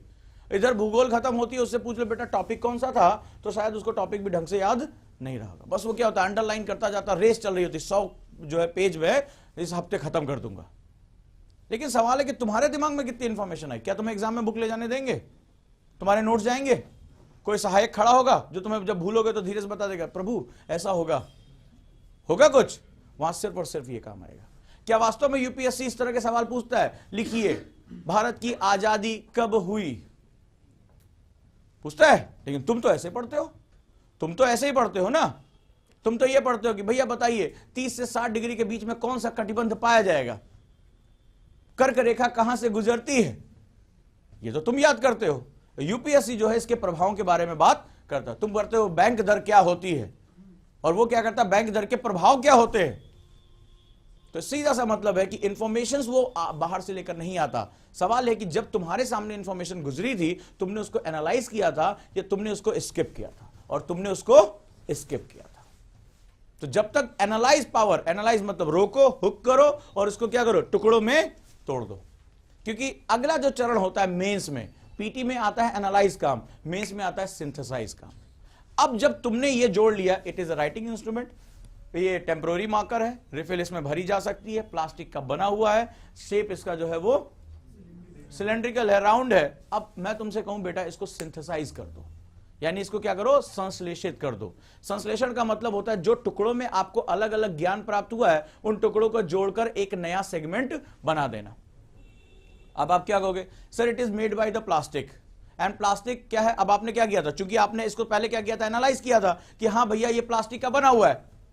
अब आपको लगा अरे प्लास्टिक तो सर नॉन डिग्रेडेबल है, तो ये क्या हो सकता है, ये एनवायरमेंटल पोल्यूशन पैदा कर सकता है। अगर हम इसको एनवायरमेंट में डाल देंगे तो सर जो है ये डिग्रेड नहीं होगा। दूसरा आपने कहा कि सर इसको बार बार रिफिल करना पड़ता है, can we use gel instead of refill, तो हमें बार बार इसमें इंक डालना नहीं पड़ेगा, इसमें एक जेल डाल दो, जेल टेक्नोलॉजी कर दो, वो लंबे समय तक जेल या इसमें वैक्स लगा सकते हो और ये लंबे समय तक क्या होता रहेगा, काम करता रहेगा। यस, हम कर सकते हैं, किया लोगों ने, डिजाइन बनाई इस तरह की। तो सवाल है कि आप इसके बारे में जब एनालिसिस करोगे तभी तो सिंथेसिस कर पाओगे। अगर वो तुमसे कहता है कि भारत और चीन, एक जो चीन की जो उभरती हुई आर्थिक शक्ति है वो पूरे विश्व को 2 भागों में विभाजित करती हुई नजर आती है, स्पष्ट करें, या भारत और चीन के बीच बढ़ता हुआ व्यापार घाटा दोनों के जो है सीमा संबंधों को किस प्रकार प्रभावित करेगा, स्पष्ट करें। तो ये क्या है, एनालिसिस के साथ साथ सिंथेसिस का क्वेश्चन है। सिंथेसिस का क्वेश्चन यह है कि भारत और चीन के बीच व्यापार है कितना, उस व्यापार में हमारा प्रतिशत कितना है और चीन का प्रतिशत कितना है। तो अब जब तुमसे क्वेश्चन पूछ रहा है कि किस प्रकार संबंधों को प्रभावित करेगा, वो ये भी नहीं कह रहा है कि निगेटिव प्रभावित करेगा या पॉजिटिव प्रभावित करेगा। वहां आपको डिसीजन लेना, और डिसीजन वही ले सकता है जो तोड़ी गई इंफॉर्मेशन को जोड़ना जानता है। जिसने पहले एनालाइज किया था कि यार भारत और चीन के बीच जब व्यापार हो रहा है, भारत को व्यापार घाटा हो रहा है, चीन हमें क्या कर रहा है, ज्यादा ज्यादा निर्यात कर रहा है, हम उससे चीन से आयात कर रहे हैं। लेकिन जब आप इसको एक पक्ष देखोगे, लड़का क्या कहेगा, अरे भारत के व्यापार घाटा बढ़ता चला जा रहा है चीन के साथ, ऐसी तैसी। तो वहीं ये भी तो देखो कि चीन भी तो हमें सामान बेचने के साथ साथ इंडल्ज हो रहा है, हमारे साथ जुड़ रहा है कि नहीं जुड़ रहा है। अगर हमें सामान बेच रहा है तभी तो उसकी फैक्ट्रियां चल रही हैं, और फैक्ट्रियां चल रही तभी तो वहां के लोगों को रोजगार मिला हुआ है, और रोजगार मिला हुआ तभी तो वहां पर शांति बनी हुई है, लोकतंत्र की मांग नहीं आ रही है। तो इसका मतलब है कि अगर ऐसी कंडीशन में हमारा व्यापार संबंध बढ़ता रहेगा तो सीमा विवादों को हम क्या कर सकते हैं, किनारे कर सकते हैं। हम कभी भी एग्रेसिव नहीं होंगे, क्योंकि हमें भी नुकसान है तो नुकसान उसको भी है। ये क्या है? ये एनालिसिस है। ये किसी बुक में नहीं मिलेगा। जो तुम रोते रहते हो ना कि पता नहीं मेंस के क्वेश्चन कहां से आ रहे हैं, इतना टफ कैसे पूछ लेता है, वो टफ नहीं पूछ रहा है। तुम्हारी जो पढ़ाई है वो जानी यहां थी, तुम जा यहां रहे हो, और ये जो गैप है ये तुम्हें खा जा रहा है, क्योंकि तुम रुक नहीं रहे हो, सोच नहीं रहे हो, एनालाइज नहीं कर रहे हो कि बात किस पे हो रही है। तुम्हें प्रश्न पूछना ही नहीं आता, तुम्हें प्रश्न नहीं पूछना आता। इसको बना लो। क्या पूछा था लास्ट ईयर पीटी में? हाल ही में जो है गोलान हाइट्स बहुत चर्चा में रहा। गोलान हाइट्स जो है, 4 ऑप्शन दिए होते हैं, निम्नलिखित में से कहां है? कई बच्चों ने क्वेश्चन गलत किया। तो जब तुम्हारे सामने वो शब्द चर्चा में आ रहा है तो तुम्हें नहीं पूछना चाहिए कि इसकी ज्योग्राफिकल लोकेशन कहां है, इसके साथ कौन कौन सी बाउंड्रीज लग रही है, ये किस क्षेत्र में है। पढ़े जा रहे हो, बस गोलान हाइट्स पढ़ लिया, गोलान हाइट्स पढ़ लिया, सिंपल सा क्वेश्चन उठा के पूछा। पीटी का मतलब क्या होता है? वो आपका बेसिक एनालिसिस पावर जानना चाहते हैं कि भैया जब तुमने किताब पढ़ी थी तो तुमने क्वेश्चन पूछे थे कि नहीं पूछे थे, कि गोलान हाइट्स जब चर्चा में आ रहा है तो ये है कहां गोलान हाइट्स, और जाके छाती पीटता लड़का, अरे 30 क्वेश्चन गलत हो गए, 40 क्वेश्चन गलत हो गए। तुम तैयार ही थे, उसके लिए बने ही थे तुम। तो यूपीएससी में जो प्री और मेंस होता है ना, ये अलग अलग सेक्शंस नहीं है। ये बेसिकली प्री का मतलब होता है एनालिसिस पावर, और मेंस का मतलब होता है सिंथेसिस पावर, कि जो तुमने तोड़ा था, इकट्ठा किया था, उसको जोड़ दो। और उसी लिए बार बार जो इंटरडिसिप्लिनरी अप्रोच कहते हैं ना, इंटरडिसिप्लिनरी अप्रोच, अंतर विषयक ज्ञान होना चाहिए। आप कोई भी ये सब्जेक्ट को किसी के साथ जोड़ सको। अब क्वेश्चन जो है एक बना जा रहा है, मान लो बनाया जा रहा है कि ब्रेक्जिट हुआ। ब्रेक्जिट एक जो है वो एक इकोनॉमिक और राजनीतिक घटना के रूप में देखा जाता है, ठीक है। ब्रिटेन क्या हुआ? यूरोपियन यूनियन से अलग हो गया।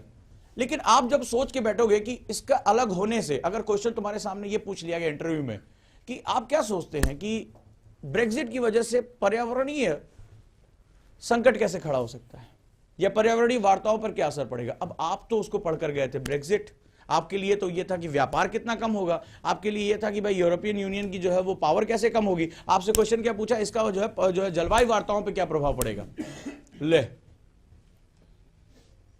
पड़ेगा, वो ताकतवर देश है, सभी जलवायु वार्ताओं में वो है, और हम उसको लाने की कोशिश कर रहे हैं बिना जो है सार्वभौमिक और भूमंडलीकरण के। यानी अगर हम जाते हुए सबको साथ लेकर नहीं चलेंगे, उसका प्रभाव नहीं आएगा।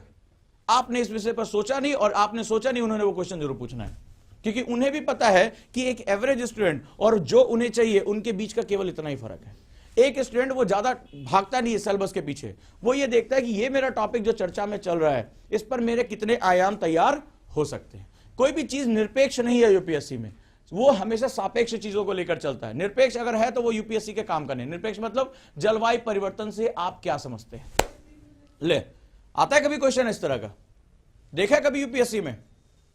वो क्या क्वेश्चन कर रहे हैं? वो क्वेश्चन कर रहे हैं कि इसके क्या क्या प्रभाव हो सकते हैं। आप इसके लिए, इसको जो है वो मिटिगेट करने के लिए आप क्या सुझाव देंगे? कौन कौन सी प्रैक्टिसेस हैं जलवायु परिवर्तन के जो साक्ष्य हमें कहां दिखाई पड़ रहे हैं, और आप क्या कर रहे हो? निरपेक्ष चीजों को पढ़ रहे हो, एब्सोल्यूट चीजों को पढ़ रहे हो। यहां रिलेटिव है, और रिलेटिव होने के लिए क्या करना पड़ेगा? पहले इंफॉर्मेशन को टुकड़े टुकड़े में तोड़ना पड़ेगा, और टुकड़े टुकड़े में तोड़ने के लिए आपको क्या करना पड़ेगा? सबसे पहले ये एक्सरसाइज करनी पड़ेगी, कोई भी, ठीक है। आप इसको आदत डाल लीजिए, और भी इसको मैं सरल कर दूं, एक फॉर्मेट आपको दे देता हूं कि आप अपने इसको दीवार पर चिपका दीजिए, आप अपने मोबाइल में चाहिए तो फोटो खींच कर रख लीजिए, जहां भी आप बैठते वहां रखिए। अगर इस तरह आपको सोचने की आदत डालनी है या कोई भी बुक पढ़नी है, ठीक है। मैंने उस दिन वीडियो भी डाला था एक बुक कैसे पढ़ते हैं, और मैंने क्वेश्चन बनवा के बच्चों को पढ़ाया, और उनके पढ़ने की स्पीड कई गुना बढ़ गई। तो मैं आपको एक आइडियल फॉर्मेट दे देता हूं जिस विषय पर आप बातचीत करेंगे। चाहिए आप लोगों को? सिंपल सा फॉर्मेट। कोई भी चीज आप पढ़ने जा रहे हो, कोई भी XYZ, आज का न्यूज़पेपर हो सकता है, चाहे वो इंटरनेशनल रिलेशनशिप हो सकता है, चाहे एनसीईआरटी हो सकती है, चाहे विपिन चंद्र, कोई भी आप मेरे सामने चीज लेकर आओ। सीधा सा फंडा होता है, पहले एक पेपर लो और इस पेपर पे सबसे पहले ड्रॉ करो। मान लो मैं किसी भी एक्स टॉपिक के बारे में बात करना जा रहा हूं, कुछ भी हो सकता है, भूगोल, इतिहास, जो आपका पढ़ने का मन हो। सबसे पहले आप अपने क्वेश्चंस प्रिपेयर करो। क्वेश्चन का जो एनएलपी में मतलब होता है हुकिंग। आप जो है वो जैसे मछली फंसाने के लिए कांटा चाहिए होता है, आप भले चाहे वो फेविक्विक के प्रचार में आता है कि आपने जो फेविक्विक लगाया 4 मछलियां पकड़ में आ गई, लेकिन अगर आपको मछली पकड़ना है तो आज भी सिद्धांत प्राचीन समय से लेकर आज तक चला था, आपको चारा डालना पड़ेगा, हुक लगाना पड़ेगा, वो हुकिंग। तो अगर आपको भी ढेर सारी इंफॉर्मेशन में अपनी नॉलेज चाहिए तो आपको हुक करना पड़ेगा। और एक आइडियल पैटर्न आपको बताता हूं कि यूपीएससी में किस तरह चीजें काम करती हैं। पहला, जब भी आपका जो पहला प्रश्न होना चाहिए वो ये होना चाहिए, किस विषय में बात हो रही है, टॉपिक ऑफ द सब्जेक्ट।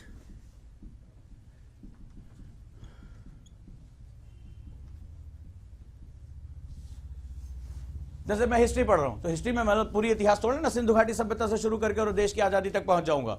मैं कुछ खास बात पढ़ूंगा, मैं मॉडर्न पढ़ रहा हूं, मैं एंशिएंट पढ़ रहा हूं, मेडाइवल पढ़ रहा हूं। तो भैया मॉडर्न में पूरा मॉडर्न एक जगह तो है नहीं, मैं गांधी को पढ़ रहा हूं, नेहरू को पढ़ रहा हूं, नरमपंथियों को पढ़ रहा हूं या गर्मपंथियों को पढ़ रहा हूं, तो मैं उसके बारे में बात कर रहा हूं। सबसे पहले मैं अपने आप को स्पेसिफाई करता हूं, यानी मैं किस विषय पर बात करने जा रहा हूं। ये आप प्रैक्टिस करोगे, रुकोगे, सोचोगे। आप लोग रश में रहते हो, अरे आज मुझे 10 पेज खत्म कर देना है, ठीक है, उधर पेज खत्म होते जाते हैं, इधर तुम्हारा भविष्य खत्म होता चला जाता है, दोनों एक साथ होते हैं। फिर किस बारे में बात हो रही है, दूसरा रुकोगे और सोचोगे कि जो भी बात हो रही है अगर वो सापेक्ष है, अगर वो रिलेटिव है, तो आज की आज वो पैदा नहीं हुई होगी, ठीक है। स्पेशली यूपीएससी में अगर आज की आज पैदा नहीं होगी, वो एक इशू है। अगर आज इजराइल का मुद्दा है तो तुम्हें 54 तक जाना पड़ेगा, तुम्हें अरब को समझना पड़ेगा कि क्या हुआ था वहां पर, आपको पीछे किताबें ढूंढनी पड़ेंगी। यानी इसका जो क्रमिक इतिहास, क्रोनोलॉजिकल सीक्वेंस क्या रहा है, क्रोनोलॉजिकल सीक्वेंस क्या रहा है इसका, ठीक है। आप अगर वाकई में अगर आज नॉर्थ कोरिया बात कर रहा है, तुम सोच के देखो कि इतना छोटा सा पिद्दी सा देश, और अमेरिका को उसने क्या किया, विश्व की महाशक्ति को जो है पंजे के बल खड़ा कर दिया है। उसको रास्ता नहीं सूझ रहा है। आज वो देश जो इतने दम्भ और इतने अभिमान में था, कल की न्यूज आई थी ना कि उत्तर कोरिया से बातचीत करने के लिए जा रहा है। कितने लोग इसका जवाब दे सकते हैं कि उसकी ज्योग्राफिकल पोजीशन क्या है? सोच के देखिए, आप लोगों को अंदाजा नहीं होगा, इतना छोटा सा देश, और वो रोज जो है वो अमेरिका के ऊपर हमले की धमकी देता है। कैसे संभव हो गया इतना? उसका जो है वो सेगमेंट क्या हुआ? और नॉर्थ कोरिया, अमेरिका और नॉर्थ कोरिया के बीच इतनी रिवैलरी है क्यों? कारण क्या है? वो आए कहां से? वहीं जो साउथ कोरिया है वही अमेरिका के साथ क्या हुआ, खड़ा हुआ दिखाई पड़ा है, उसके साथ उसकी दोस्ती है। तो नॉर्थ कोरिया के साथ इतना जो है टेंशन क्यों है? और अमेरिका के लिए इतना छोटा सा पिद्दी सा देश, जो कि इकोनॉमिक वैल्यूज में इसकी कोई महत्व नहीं है, वो एक क्लोज इकोनॉमी है, बंद अर्थव्यवस्था है, उसके बाद भी वो इतना बड़ा सरदर्द क्यों बना हुआ है? ना अमेरिका का कोई इकोनॉमिक रिलेशनशिप है, ना डिप्लोमेटिक रिलेशनशिप है, फिर क्या दिक्कत है उसको? तो जब आप क्रमिक इतिहास, जब साउथ कोरिया और नॉर्थ कोरिया के बनने की प्रक्रिया समझोगे, तब तुम्हें समझ में आएगा इस जो आपका एक विद्वेष है, एक जो घृणा है, वो कहां पर छुपी हुई है। यानी कि बात कब शुरू हुई? When it started? किस क्रम में विकसित हुई?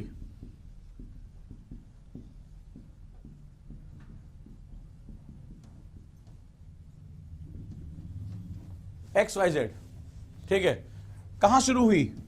प्लेस। बात करो इसको।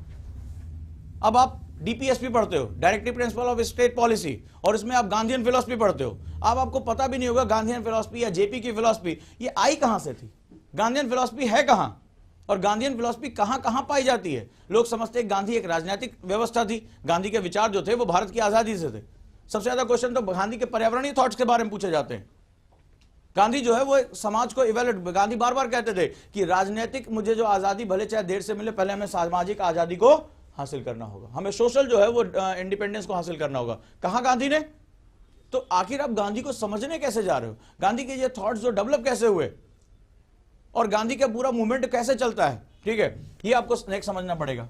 इसके बाद हर चीज का यूपीएससी में अगर कारण नहीं है तो यूपीएससी उसको हाथ नहीं लगाएगा, ये बात ध्यान रखना, ठीक है। हर चीज का एक रीजन या कारण होता है। Find out the reason. अगला स्टेप, यार इसका रीजन क्या हो सकता है? अगर आज इजराइल फिलिस्तीन अमेरिका कर रहा है, तो अब क्या होगा? जब डॉक्यूमेंट्स पढ़ोगे तो ये लगेगा आईएसआईएस का दांव तो फेल हो गया, आईएसआईएस जो जल्दी डंप हो गया, और अमेरिका हमेशा से चाहता था कि उसकी सुप्रीमेसी बनी रहे। मैंने आप लोगों को जो आईआर में पढ़ाया भी है कि आइजनहोवर प्रिंसिपल क्या हुआ करता था। अमेरिकन इकोनॉमी किस तरह की इकोनॉमी है जो ये कहती है कि जितने ज्यादा हथियार बिकेंगे उतना इकोनॉमिक ग्रोथ होगी और एम्प्लॉयमेंट जनरेट होगा। तो कौन सी दुनिया में हथियार ज्यादा बिकेंगे, शांत या अशांत? तो ये क्या उसके कारण है? क्या कारण है कि वो वेस्ट एशिया में जो है वो अपना जो है, खासतौर पे वेस्ट एशिया, मिडिल एशिया में अपने प्रभाव को जमाने के लिए वो कुछ भी करने को तैयार है? तो दीज आर द रीजंस। आप रुकोगे और उसको जस्टिफाई करोगे, इसके कारण कहां छुपे हुए हैं, ठीक है। इसके बाद कोई भी चीज बिना प्रक्रिया के अपने एंड पॉइंट तक नहीं पहुंचती। अगर गांधी ने आंदोलन किया, गांधी चाहते थे भारत को आजाद कराएं, तो गांधी ने उसके लिए तमाम आंदोलन को क्या किया था? लॉन्च किया था, ठीक है। असहयोग आंदोलन हो गया, भारत छोड़ो आंदोलन हुआ था कि नहीं हुआ था? और गांधी ने जो बेस्ट प्रैक्टिस, भले चाहे अगर आप बात करें तो गांधी ने जो है सूती को अपनाया, कहते थे खादी को अपनाना है, और खादी को अपनाने के दौरान, लेकिन ये आइडिया कहां से उन्होंने उठाया था? जो बंग भंग आंदोलन हुआ था, करजन ने जब विभाजन कर दिया था, उसी समय जो विदेशी का बहिष्कार हुआ था, वहीं से उसने क्या किया? गांधी ने वो थॉट अपना लिया। तो इसकी एक प्रक्रिया होती है हर चीज की। यानी प्रोसेस, विदाउट प्रोसेस ये सर्वाइव नहीं कर सकता। प्रोसेस को आइडेंटिफाई कर लो। कितने क्वेश्चन आते हैं हमें जो है वो सिक्योरिटी काउंसिल में, आपने पढ़ा होगा, 2 बार क्वेश्चन आ चुका है मेंस में। भारत जो है वो संयुक्त राष्ट्र सुरक्षा परिषद में जो है अपना क्या चाहता है, पोजीशन चाहता है, ठीक है। तो भैया अब उसका प्रोसेस भी तो तुम्हें पता होना चाहिए, कैसे प्राप्त होगा। तो G4 कंट्रीज हैं, G4 कंट्री में ही आपस में रिवेलरी है, तो G4 कंट्री में अगर कोई भी एक दूसरे को समर्थन कर देगा, भाई भारत का समर्थन हो जाएगा, तो हो सकता है रिफॉर्म की गुंजाइश बनी रहे। और जो खुद जो सिक्योरिटी काउंसिल के जो देश हैं, पांचों के पांचों, वो क्या कर रहे हैं, भारत को अंदर लाने के लिए तत्पर हो जाए। चीन उसमें क्या हो रहा है, चीन उसमें जो है अड़ंगा डाल रहा है, उसके अपने जो है पर्पस हैं। तो ऐसी कंडीशन में आप इस प्रक्रिया को समझो। दलबीर भंडारी, अभी आपने देखा आईसीजे में जज करो, अब उस प्रक्रिया को समझो। इस बार क्या क्वेश्चन है, पॉलिटिकल साइंस के ही ऑप्शन के पेपर में आया था, राष्ट्रपति के चुनने की प्रक्रिया के विषय में लिखिए। अरे राष्ट्रपति चुना जा रहा है तो उसकी प्रोसेस भी तो तुम्हें पता होना चाहिए, संवैधानिक प्रमुख है वो, ठीक है। नेक्स्ट है आपका प्रक्रिया के बाद आप इसका सिग्निफिकेंस ज्ञात करेंगे, महत्व क्या है इसका आइडेंटिफाई करेंगे। जो भी चीज हो रही है वो कितनी महत्वपूर्ण है, और उसमें भी महत्व आप भारत के नजरिए से देखोगे। अगर भारत के अंदर कोई घटना हो रही तो समाज के नजरिए से, अर्थव्यवस्था के नजरिए से, राजनीतिक नजरिए से आप उसको क्या करोगे, देखोगे। और भारत अगर विश्व के कई घटना हो रही है, दुनिया के जाने कितने देश है, जाने क्या क्या कर रहे हैं, लेकिन अगर उसमें भारत प्रभावित नहीं हो रहा तो वो आपके लिए क्या है, वेस्ट है, उठा के बाहर कर दो। तो इसका, इस घटना जो हो रही है महत्व क्या है, और स्पेशली भारत के लिए उसका महत्व क्या है, सिग्निफिकेंस क्या है। जब यहां तक आप तोड़ लोगे टुकड़ों को, तो अगला जो चरण आता है वो होता है मूल्यांकन का, इवैल्यूएशन। थिंग्स आर गुड और इन बैड। और ज्यादा आज के समय का जो पेपर का पैटर्न आ रहा है, जब महत्व निकालो तो महत्व को 2 टुकड़ों में बांट लो, ठीक है। इन ह्यूमन वर्ल्ड, मानवीय जगत में इसका क्या प्रभाव हो सकता है, और इन नेचुरल वर्ल्ड यानी प्रकृति में, यानी इन्वायरमेंट में इसका क्या प्रभाव हो सकता है। लो, और तुम्हारा काम आसान कर देता हूं, क्योंकि यही मानवीय गतिविधियां तो पर्यावरण की सबसे ज्यादा ऐसी तैसी कर रही हैं, और जितनी ज्यादा ऐसी तैसी हो रही है उतने ज्यादा क्वेश्चन पूछे जा रहे हैं, ठीक है। तो ये महत्व देख लो, कोई भी घटना हो रही है उसका महत्व क्या होगा। अमेरिका ने पेरिस कन्वेंशन से अपने हाथ पीछे खींचने शुरू कर दिए, तो अब इसका मानव के लिए क्या महत्व होगा, और पर्यावरण जो आप बचाने की कोशिश करो उसके ऊपर क्या इसका वैल्यू आएगी। नेक्स्ट आप इसको मूल्यांकन करो। मूल्यांकन करने का मतलब होता है आप जब इसको एनालिसिस और सिंथेसिस एक साथ साथ शुरू कर दो। यार ये जो कुछ भी हुआ, अमेरिका ने पेरिस कन्वेंशन से हाथ खींचने की बात कह दी, इसमें ये पूरी दुनिया के लिए कैसा है, इसके क्या प्रभाव होंगे। या भारत जो है वो ये कह रहा है कि जो हम नो फर्स्ट यूज पॉलिसी यानी न्यूक्लियर वेपन में जो है हम अभी तक नहीं जा रहे थे, या अभी आपने देखा वासेनार का जो है उसको सदस्यता दी गई। तो अब आप मूल्यांकन करोगे, यार भारत जो है वो हमेशा से अपने आप को इस तरह के वेपन सिस्टम से अलग रखने की कोशिश करता था, इस तरह की मेंबरशिप देकर क्या उसको वाकई में एक जो है वो आर्म्स एक रेस में नहीं डालने की कोशिश हो रही है। जो प्रभावशाली देश हैं वो चाहते हैं कि इंडिया जो अपने आप को अभी तक नॉन अलाइन मूवमेंट में रखता था, यानी कि जो गुट निरपेक्षता में, उसको क्या किसी एक आम रेस में लाने की कोशिश नहीं कर रहे हैं। टेक्नोलॉजी ट्रांसफर के नाम पर कहीं ऐसा तो नहीं कि वो अपने आप से शुरू से उसने कह रखा था कि small weapons, biological weapons, chemical weapons हम यूज नहीं करेंगे, और ऐसी कंडीशन में उसको इस होड़ में लाने की कोशिश तो नहीं कर रहे हैं। तो यहां पर आप क्या कर रहे हो, अपना दिमाग अप्लाई कर रहे हो, मूल्यांकन कर रहे हो, और यहां पर जितना भी आपने इसको क्या किया था, एनालिसिस किया था, ये टुकड़े तोड़े थे, उन टुकड़ों को आप यहां पर जोड़ोगे और जोड़ कर निकालोगे। या कहीं में एक तरफ एक पेपर होगा, इंडिया को जो है एलीट क्लब में जो है मेंबरशिप दी गई, वासेनार में मेंबरशिप दे दी गई, पढ़ा होगा आप लोगों ने 1-2 दिन में। लेकिन सवाल है कि दूसरी तरफ आप ये सोचना शुरू करोगे, मूल्यांकन करें, यार ऐसा तो नहीं कि भारत को एक आर्म्स रेस में लाने की कोशिश की और भारत इन हथियारों की दौड़ से क्या था, अपने आप को बचाए रखा था, और ऐसा तो नहीं कि यूएसए के प्रभाव में हम भी किसी कैंप में जाते हुए दिखाई पड़ रहे हैं। होगा कि नहीं होगा, क्योंकि अगली बार जो है क्वेश्चन हो सकता है यही गिर जाए, क्या वासेनार एग्रीमेंट में आने से भारत एक हथियारों की रेस में जाता हुआ दिखाई पड़ता है। यही क्वेश्चन बनता है, यही क्वेश्चन बनता है। वो जानते हैं कि तुम कहां नहीं पढ़ोगे, वो जानते हैं कि जैसे न्यूज़पेपर में तुम्हें दिख रहा है वो तुम वही रट लोगे। पत्रिका उठाकर, न्यूज़पेपर तो खैर पढ़ने की नौबत ही नहीं आती तुम लोग तो पत्रिकाएं पढ़ते हो ना, और लास्ट में पत्रिकाएं पढ़ोगे तो उन्हें पता है कि तुम क्या पढ़ोगे। वो इसका उल्टा पूछते हैं, जहां पर वो ये चाहते हैं कि इसने रुका या सोचा है कि नहीं सोचा, यानी कि जब इसने कोई चीज हां पढ़ी है तो इसने काउंटर आर्ग्यूमेंट पढ़ा कि नहीं पढ़ा, यानी इसने विपक्ष में तर्क पढ़े कि नहीं पढ़े। क्या भारत इसके माध्यम से हथियारों की होड़ में जाता हुआ नहीं दिखाई पड़ रहा है? तो अब आपको क्या करना पड़ेगा, वहां अपने तर्क देने पड़ेंगे, ठीक है। और वो कहां से आएगा, मूल्यांकन करने की क्षमता से। इसके बाद जब भी कोई सेगमेंट इन्वॉल्व होता है तो इसमें व्यक्तित्व यानी पर्सनालिटीज इन्वॉल्व होती हैं। व्यक्तित्व वो होते हैं जो इस पूरे प्रोपेगेंडा को, इस पूरे मोशन को लेकर चल रहे होते हैं, ठीक है, उनको व्यक्तित्व कहते हैं, personalities. If there any personality, उसको स्टडी कर लो, यार ये पर्सनालिटी इसमें इन्वॉल्व होगी। जैसे अगर असहयोग आंदोलन है या तो उसमें गांधी को आप पढ़ते हो, तो गांधी को पढ़ने का मतलब है गांधी के विचारों को पढ़ना, गांधी एक विचार है। इस तरह अगर आज कुछ हो रहा है तो उसमें पर्सनालिटी इन्वॉल्व होगी। जैसे आज भारत की जो विदेश नीति पढ़ी जाती है तो उसमें पढ़ा जाता है कि मोदी गुजराल डॉक्ट्राइन, गुजराल कौन है? एनएसए है, नेशनल सिक्योरिटी एडवाइजर, डोवाल साहब। तो मोदी डोवाल जो डॉक्ट्राइन है वो बेसिकली इसी के लिए इस्तेमाल की जाती है। तो आखिर ये जो भारत की विदेश नीति है उनके प्रधानमंत्रियों के माध्यम से क्या होती थी? संचालित होती थी। और ये भी कहा जाता है कि नेहरू युग की जो राजनीति थी उससे ये बाहर निकलते हुए दिखाई पड़ते हैं। तो आखिर उस समय की पर्सनालिटी क्या थी और आज की पर्सनालिटी क्या है? आप उसको क्या करोगे? इवेल्युएट करोगे, पर्सनालिटीज का अध्ययन करोगे, और अगर जरूरत पड़ी तो परिभाषा, definition, what is the real meaning of the things. ठीक है, इन चीजों का सही मतलब क्या है। जैसे वर्ड आया कि चाइना जो अपनी हेजिमोनी क्रिएट कर रहा है। अब हेजिमोनी का सही मतलब क्या है? यह अभी कल बात आया कि आज ही बात हुई थी, आज एक स्टेटमेंट आया बांग्लादेश के नेताओं का, ठीक है, कि जो 71 के वॉर में क्या हुआ था, पाकिस्तान ने जीनोसाइड किया था। पाकिस्तान ने जीनोसाइड किया था और बोला कि अब हमें पाकिस्तान के जीनोसाइड के खिलाफ आवाज उठानी चाहिए, उसको जो है वो जस्टिस सिस्टम के अंदर लेकर। आज पेपर पढ़ा आप लोगों ने? आज के जो है ये पेपर में आया हुआ है। तो ये जीनोसाइड क्या होता है?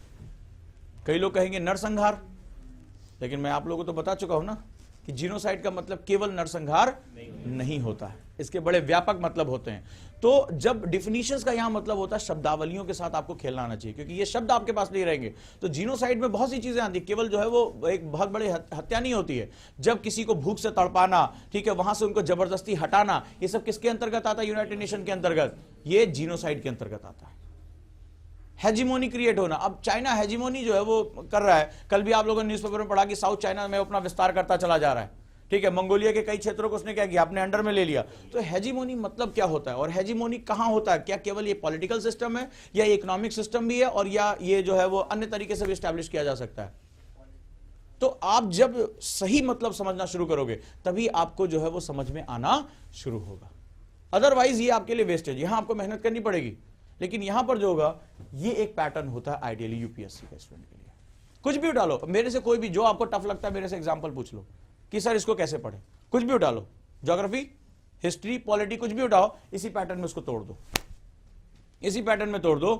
भैया ये क्या है, ये कैसे, और देख लो यूपीएससी में इसके बाहर क्वेश्चन नहीं जाता, करके देख लो।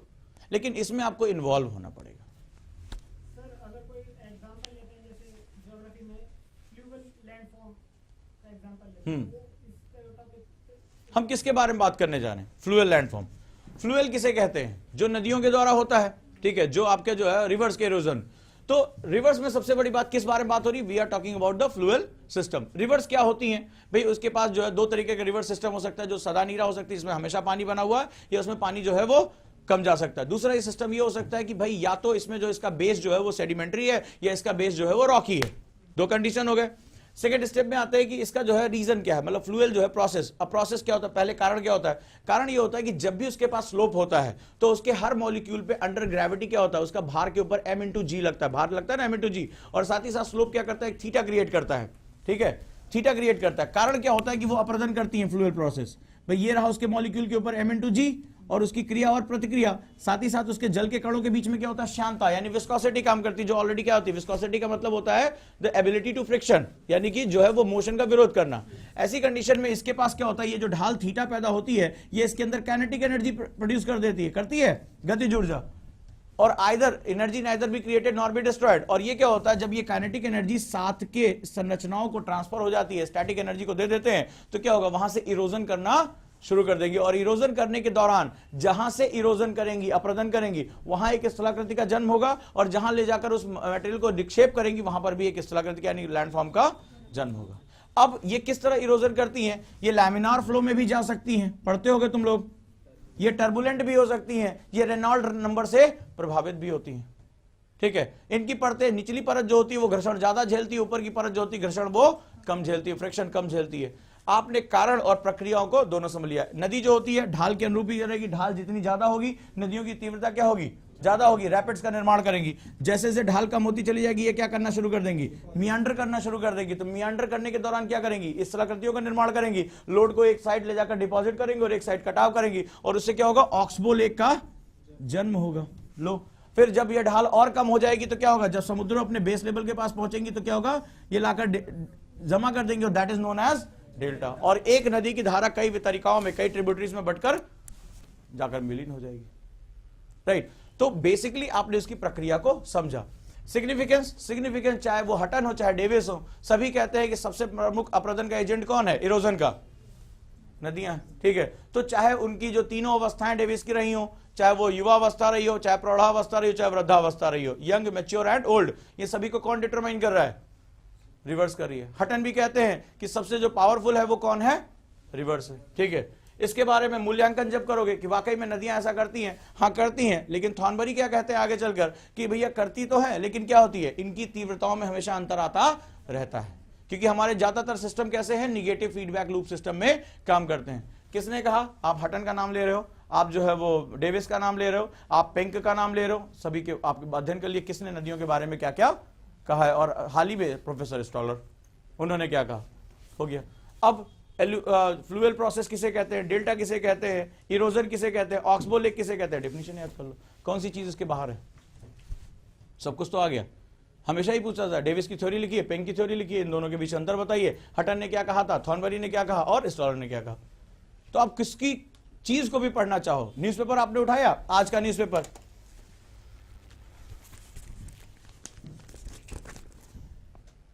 इंटरपोल ने नहीं जारी किया जाकिर के खिलाफ रेड कॉर्नर नोटिस। पहला, इंटरपोल क्या है, इंटरनेशनल पुलिसिंग क्या है।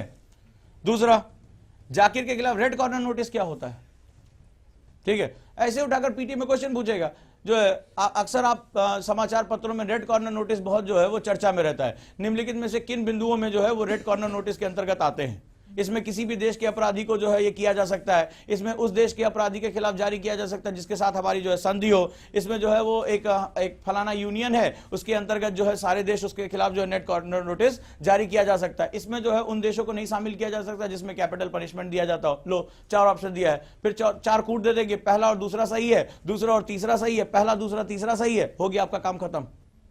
वो आपसे कह रहे थे कि आप जब इसको पढ़िएगा तो चाय की दुकान पर बैठे हुए मत पढ़िएगा, इसको यूपीएससी एस्पिरेंट की तरह पढ़िएगा।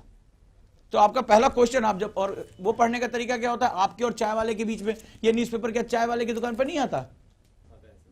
और तुम लोग जो ऐसे पढ़ते हो, तुम लोग को पेपर पढ़ते हो देखा, जैसे रिटायर हो गए हो, ठीक है, बच्चों की शादी हो गई है, जीवन के अंतिम चरण पे हो, आराम से बड़े प्यार से चाय की चुस्कियां लेते हुए, ठीक है, उसके बारे में बात करते हो। हमेशा एक्टिव स्टडी करो, इस तरह करो उसको, ठीक है। जाकिर नायक का अपराध क्या था, उसको इन्वॉल्वमेंट क्या किया जाता है, भाई उसने जो है इस्लामिक जो है एक्सट्रीमिज्म को फैलाने की कोशिश की। इस्लामिक एक्सट्रीमिज्म जो है उसके कारण क्या होते हैं, ठीक है। इसके बाद जो इसकी संपत्तियों का खुलासा कैसे हुआ, ईडी ने, एनफोर्समेंट डायरेक्टरेट कैसे काम करता है, लो सारी कहानी निकाल के रख दो, सारी कहानी निकाल के रख दो। और मैं गारंटी के साथ कह रहा हूं अगर इसके बाहर यूपीएससी का पेपर जाए तो कहना, नहीं तुम्हें इस तरह का पेपर दिखाई पड़ता है। हाल ही में ये शब्द बड़ा चर्चा में रहा और आपके पसीने आने शुरू हो जाते हैं कि हाल ही में तो मैं तो चाय पे चर्चा कर रहा था, मैं तो चाय पे चर्चा कर रहा था, ये वाली चर्चा मैंने ध्यान ही नहीं दिया, क्योंकि आप जो है वो पैसिव स्टडी कर रहे हो। आपका जो सबसे बड़ा अपराधी, आप लोग वाकई में क्रिमिनल हो इस केस में, आप लोगों को आपके पेरेंट्स ने इतनी मेहनत के साथ भेजा है, आप लोग अपना समय लगा रहे हो और आप लोग पैसिव स्टडी कर रहे हो, मतलब मुर्दा जैसे होता है।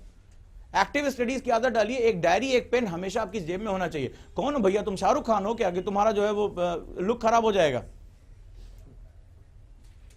एक डायरी और एक पेन हमेशा रहिए, और बार बार कह रहा हूं आप अपने दिमाग को, ये जो है ये पैटर्न तकलीफ देगा, बहुत तकलीफ देगा, यकीन मानिए 1 हफ्ते बाद आप इसको छोड़ देंगे। 90% स्टूडेंट इसी क्लास में दावे के साथ कह रहा हूं इस प्रैक्टिस को नहीं करेंगे, मैंने भी छोड़ दिया था। लेकिन जरूरतें जब बढ़ती चली गई, टाइम कम होता चला गया, प्रेशर बढ़ता चला गया, यार क्या करें, इसको आदत में लेकर आइए। ये आपके दिमाग को चुंबक के रूप में कन्वर्ट कर देगा, यानी इंफॉर्मेशन तक आपको जाने की जरूरत नहीं पड़ेगी, इंफॉर्मेशन भागकर आपके सामने आएगी, भागकर आएगी। आप ऐसे किताब खोलोगे और आप, एक समय आएगा जब ये आपके पेपर से निकलकर आपके दिमाग में आ जाएगा, आपके न्यूरॉन्स जो होंगे वो इसी तरह काम करना शुरू कर देंगे, उसको अटैच करेंगे। क्या हो रहा है, ये कैसे हो रहा है। ऐसे लोगों को जो है पागल टाइप समझा जाता है जो क्वेश्चन पूछते हैं हमारे समाज में, लेकिन आज तुम पागल समझे जाओगे ना। अब मेरी एक बात याद रखना, मैं हमेशा कहता हूं कि जिंदगी का मजा 2 ही लोग उठाते हैं, जो आपके पास है उसके लिए बच्चों की तरह खुश हो जाइए, और जिसको आप पाना चाहते हो उसके लिए पागल हो जाइए। अगर पागलपन नहीं होगा तो ये 13 लाख लड़का बैठ रहा है इस एग्जाम में, गायब कर देगा तुम्हें। 1000 सीटें भी नहीं है टोटल, 1000 में एक बच्चे का सिलेक्शन होगा। तुम खुद से पूछ के देख लेना तुम्हारे अंदर ऐसा क्या है कि 999 को पीछे कर दोगे, सेम सपने के साथ इसी रात दिन वो यहां पे मेहनत कर रहे हैं। तो तुम्हें अगर ये लगता है कि नहीं माँ बाबू जी का बहुत बड़ा आशीर्वाद है, तो उनके साथ भी है, ठीक है, उनके साथ भी है। ऐसा नहीं कि तुम्हारे अंदर जो है वो बहुत है, या तुम्हारा दिमाग जो है 550 ग्राम का है, एलियन नहीं हो, ठीक है, 250 ग्राम का ही है। बस सवाल है कि इस दिमाग का इस्तेमाल तुम कितना ज्यादा कर पाते हो। मेथड मैं तुम्हें बता दूंगा, मेक इट। और मैं हमेशा एक एग्जांपल मेरा बहुत फेवरेट है, तुम्हें जो है इस पूरी दुनिया से, मतलब इतनी किताबों का ढेर है, अखबारों का ढेर है, साल भर हिंदू रख दोगे तो तुम्हारे वजन के बराबर आता है। मुखर्जी नगर में वजन कम हो जाता है ना, तो उस वजन के बराबर आता है तुम्हारे जो साल भर का हिंदू का जो वजन है, जो उसका आएगा। सवाल है कि इसमें से तुम अपने काम की चीज निकालोगे कैसे। तो मैं तुम्हारी लाइफ से एक एग्जांपल देता हूं, मुझे बहुत अच्छा लगता है वो एग्जांपल, और वो ये है कि मैंने देखा एक बार एक जो महिला थी वो लोहा बीन रही थी, लोहा दिन भर बेचती है और बेचती है। तो उसने क्या किया, एक दो तरीके थे आपके पास। एक तो या तो तुम सारा बालू क्या करो, छान दो, और छान के जो लोहा बचे उसको ले जाकर बेच दो, जैसा तुम लोग करते हो। दे किताब पे किताब, दे पेपर पे पेपर, दे नोट्स पे नोट्स, उस नोट्स के सब नोट्स के भी कुंजी तुम लोग लेकर आते हो। दूसरा तरीका मैंने क्या देखा, उस महिला को उसने जो है एक रस्सी में चुंबक बांधा, और वो क्या कर रही थी, बालू में उसको घसीटती हुई लेकर चली जा रही। चुंबक का गुण होता है वो क्या करता है, लोहे को अपनी तरफ खींच लेता है। तो उसके अंदर जो चुंबक होगा, जो लोहा होगा, वो खींचकर अपने आप क्या हो जाएगा, चुंबक पे आ जाएगा। उसको पूरी बालू छानने की आवश्यकता नहीं होगी। मेरे ख्याल से समझ में आ गया होगा हार्ड वर्क और स्मार्ट वर्क के बीच का फर्क। काम दोनों में था, लेकिन अब तुम क्या कर रहे हो, बालू छान रहे हो, ठीक है, दे बालू पे दे बालू, अब मेहनत पे मेहनत किए जा रहे हो, रिजल्ट कुछ नहीं है। 14 घंटा पढ़ने के दावा करते हुए किताब लेकर 4 तरह का हाइलाइटर, पब्लिशर खुद ही भूल जाए किस कलर की किताब छापी थी उसने। हर मैंने देखा कई बच्चों को हर लाइन के नीचे जो अंडरलाइन करते हुए लिखते हैं, मतलब हर लाइन इंपॉर्टेंट है तुम्हारे लिए, फिर उसको बेचारा उसी तरह छपा रहने तो सुंदर तो था, तुम्हारे बाद कोई और तो पढ़ लेगा। कई किताबें मेरे पास पुरानी आती है, उसमें देखता हूं बाप रे बाप, इसमें जगह नहीं छोड़ी कुछ लिखने के लिए। हर चीज उनके लिए इंपॉर्टेंट है, गहराई में घुस गए थे वो। और या तो दूसरा काम ये करो, अपने दिमाग को चुंबक में कन्वर्ट कर लो और लोहा तुम्हारे पास अपने आप खींच कर आ जाए। चॉइस तुम्हारी है, रास्ता मैं दे सकता हूं, चलना तुम्हें होगा, ये मेरा काम है। तो अपने दिमाग को चुंबक में कन्वर्ट करने का ये बेस्ट तरीका मैंने देखा, ये मेरे को बेनिफिट करता है। मुझे बहुत कम पढ़ने के लिए टाइम मिलता है इतनी भाग दौड़ के बाद, लेकिन जब भी मैं उसको पढ़ता हूं तो मैं अपने दिमाग में जो है वो सिलेबस के अकॉर्डिंग सेट कर लेता हूं। इसका एडवांस वर्जन मैं इसमें कलर कोडिंग कर देता हूं, इसमें नंबर सिस्टम डाल देता हूं, इसमें जो है वो मैं सिलेबस ठोक देता हूं। मुझे सिलेबस हर समय मेरे दिमाग में रहता है कि किस पॉइंट पे जाएगा। मुझे जैसे ही पढ़ता हूं एक नजर से भी गुजरता, मुझे आता था मैं पेपर 3 की बात कर रहा हूं, पेपर 1 की बात कर रहा हूं, पेपर 2 की बात कर रहा हूं। मुझे पिछले जो है 20-25 सालों के क्वेश्चन याद हैं, तो मुझे यह पता ये क्वेश्चन यहां पूछा जा चुका है, ये क्वेश्चन यहां पूछा जा चुका है, पैटर्न एक सेट हो जाता है।